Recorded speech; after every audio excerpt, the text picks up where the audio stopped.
अस्सलामु अलैकुम।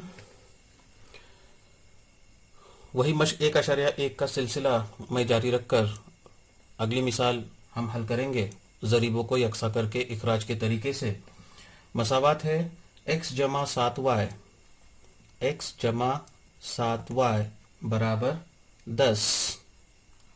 और दूसरी मसावात है 3x नफ़ी 2y, 3x नफ़ी 2y बराबर 7। अब ये दो हमजाद खती मसावातों को हमें क्या करना है, हल करना है।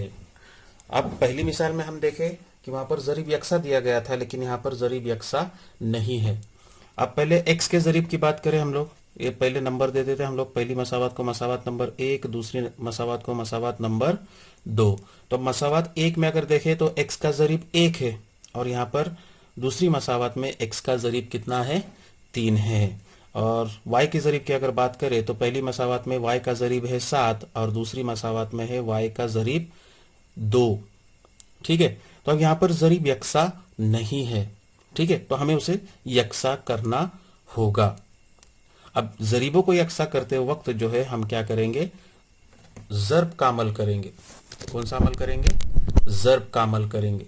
अब ज़र्ब का कैसे करेंगे हम लोग, तो जैसे मिसाल के तौर पर पहली मसावात है x का ज़रीब अगर मुझे यकसा करना है, तो यहाँ पर मसावात 1 में x का ज़रीब कितना है, 1 है यहाँ पर। ठीक है, और यहाँ पर दूसरी मसावात में कितना है, 3 है।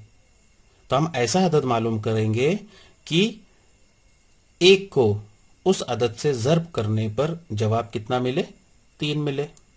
ठीक है, तो आप लोग जानते हैं कि 1 से मैं 3 को ज़र्ब करूं तो 3 एका 3, यानी वहां पर ज़रीब कितना हो जाएगा, 3 हो जाएगा। और इस तरह से मसावात 1 और मसावात 2, इन दोनों मसावातों में x का ज़रीब कैसा होगा, मसावी होगा। अगर हमें x का ज़रीब यकसा करना है तो ये अमल करना होगा।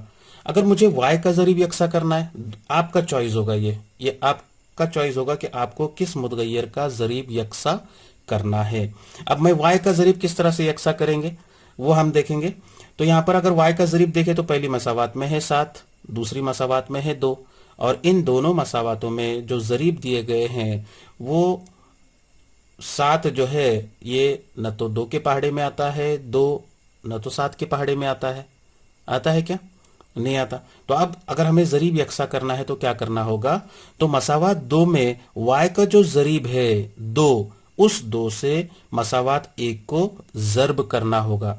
मसावात 1 को क्या करना होगा, ज़र्ब करना होगा। उसी तरह से मसावात 1 में y का ज़रीब है 7, उस 7 से मसावात 2 को क्या करना पड़ेगा, ज़र्ब करना पड़ेगा। तो मैं जब 2 से ऊपर की मसावात को ज़र्ब करूं तो 2 सत्ते 14 हो जाएगा, y का ज़रीब मिलेगा मुझे 14। और वही y मसावात 1 में y का ज़रीब है 7, उससे अगर मैं दूसरी मसावात को ज़र्ब करूं तो 7 दुए 14। इस तरह से मुझे दूसरी मसावात में भी y का ज़रीब कितना मिलेगा, 14 मिलेगा। लेकिन मुझे करना क्या पड़ेगा कि दोनों मसावातों को ज़र्ब करना पड़ेगा, यानी यहां पर मेरा एक अमल जो है वहां पर बढ़ जाएगा।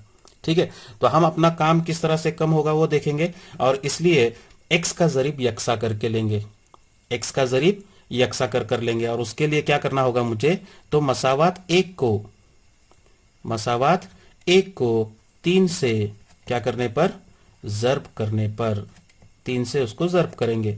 अब ज़र्ब करते वक्त जो है पूरी मसावात को ज़र्ब करना है, यानी मसावात में 3 अरकान है, उन तीनों अरकान को हमें क्या करना है, 3 से ज़र्ब करना है। पहले रुकन को ज़र्ब करूंगा तो मुझे मिलेगा 3x, दूसरे रुकन को ज़र्ब करूंगा तो मुझे मिलेगा 21y बराबर, तीसरे रुकन को ज़र्ब करूंगा तो कितना मिलेगा मुझे, 10 तिया 30।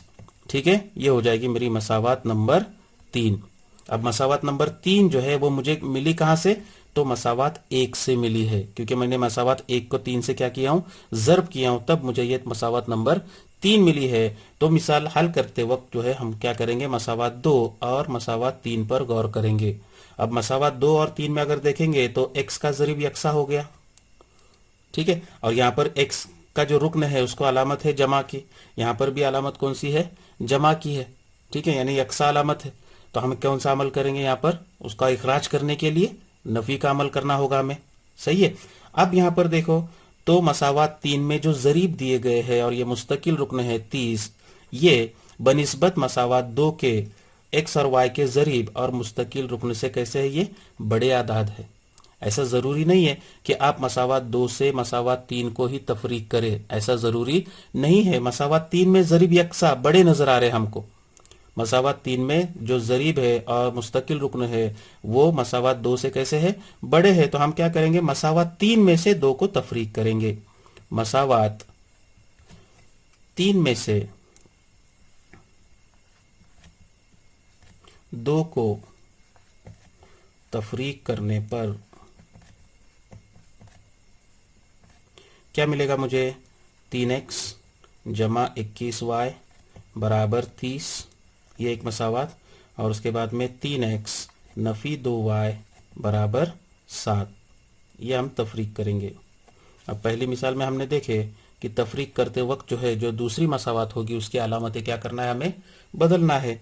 यहाँ पर 3x है वो हो जाएगा नफ़ी 3x, यहाँ पर नफ़ी 2y है वो हो जाएगा जमा 2y, यहाँ पर जमा 7 है वो हो जाएगा नफ़ी 7। तो ये 3x नफ़ी 3x ये रुकन का इखराज होगा, बचेगा यहाँ पर 21y जमा 2y। तो 21 जमा 2y कितना होगा, ये 21 जमा 2, तो ये हो जाएगा टोटल 23y बराबर 30 नफ़ी 27। और 30 नफ़ी 27 की कीमत कितनी आएगी, वो भी आएगी 23। और इस तरह से y की कीमत मिलेगी मुझे 23। यहाँ पर 23 ये ज़रब में है, दाहिनी जानिब में जाएगा तो तकसीम में आएगा। फिर ये 23 इक्का 23, 23 इक्का 23 मुख्तसर होगा और वहाँ पर कीमत कितनी आएगी, 1। अब ये y बराबर 1 मैं कोई भी एक मसावात में रखूंगा, मसावात 1 में रखो या फिर मसावात 2 में रखो। तो y बराबर 1, y बराबर 1 मसावात 1 में रखने पर, मसावात 1 में रखने पर, ठीक है। मसावात 1 क्या है, तो x जमा 7y बराबर 10। उसमें y की कीमत 1 रखूं तो मुझे मिलेगा x जमा 7। अब यहाँ पर 7y मतलब 7 ज़र्ब y है, तो 7 ज़र्ब y की कीमत कितनी, 1 बराबर 10।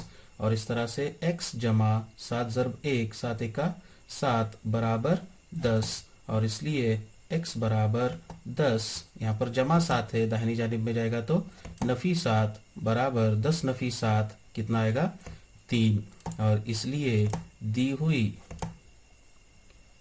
हुई मसावातों का हल। अब चूंकि मुतगय्यर x और y है तो हम लेंगे x, y बराबर x की कीमत हमने मालूम की है यहाँ पर 3 और y की कीमत हमको मिली है यहाँ पर 1।